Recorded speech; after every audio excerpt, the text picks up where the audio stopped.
Hello there and welcome.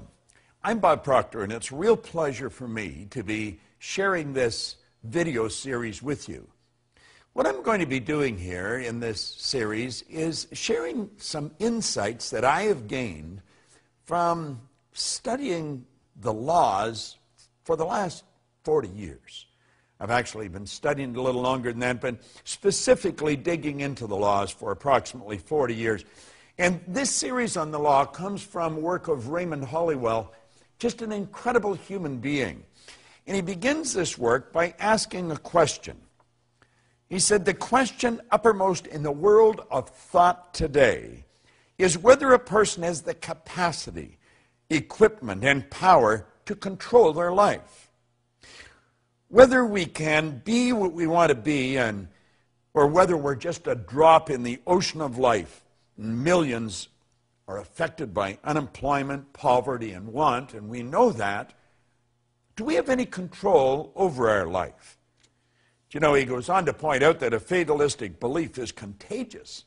And when a person submits to its influence, believing that circumstances around him are stronger than the power within him, that person is defeated before the race is even run. See, in the history of the race and the biography of man, there's a long list of evidence of man overcoming circumstances and meeting his problems in life. Now, I've experienced this myself, and I'm certain you have.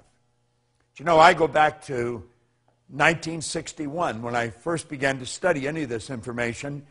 I had no formal education, I had no business experience, and I just wasn't doing very well. I was earning $4,000 a year. I owed $6,000. I seemed to have problems all around me. And I was completely controlled by what was going on in my life. It never entered my mind that I could actually change everything that was going on in my life. And I was fortunate enough to meet a man that saw something in me that I wasn't capable of seeing in myself. And he got me studying Napoleon Hill's work from Think and Grow Rich, which led me into Andrew Carnegie's material and then a host of other authors. But you see, I was 26 before I ever read a book of any kind. Now, I could read, not well, but I could. I have since found out that I read about as well as most people. I think the average person reads at approximately a grade 7 level. And that's because we learn to read by the time we're in grade 7 and never improve upon that skill from that point on. Today I have a magnificent library of books I've read, and I have a desk, a little table sitting right in the center of it, and my mind is surrounded by just phenomenal information. But that wasn't the way it was when I was first introduced to this material. I was totally convinced that I was the victim of circumstance. You know, George Bernard Shaw spoke on that. He said, people are always blaming circumstance for what they are. He said, I don't believe in circumstance. The people that get on in this world are the people who get up and look for the circumstance they want, and if they can't find them, they make them. Well, you see, that's pretty well what this series really points out. Let me touch on another highlight that really caught my attention.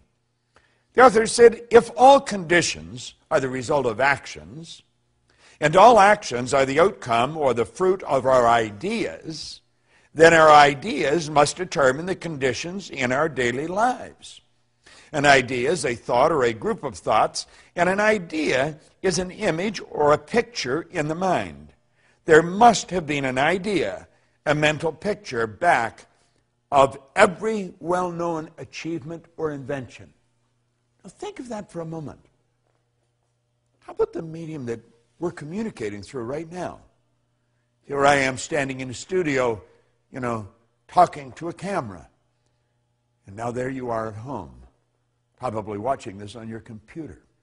That little box, that little thing that maybe you stick in a briefcase, that has more power than the computer that carried the first man to the moon. Where did these ideas come from? How did they happen? Do you know where they came from? They came from the mind of man. Dr. J.B. Rhine said the mind is the greatest power in all of creation.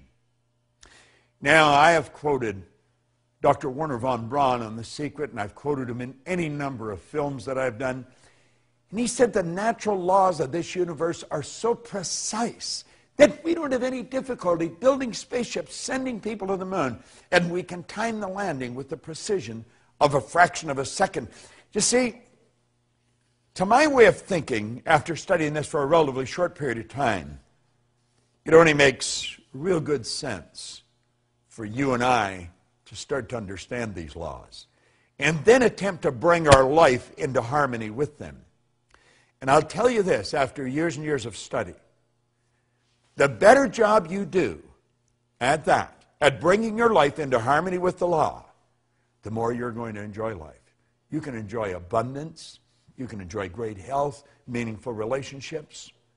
You can have virtually anything you want if you work in harmony with the law.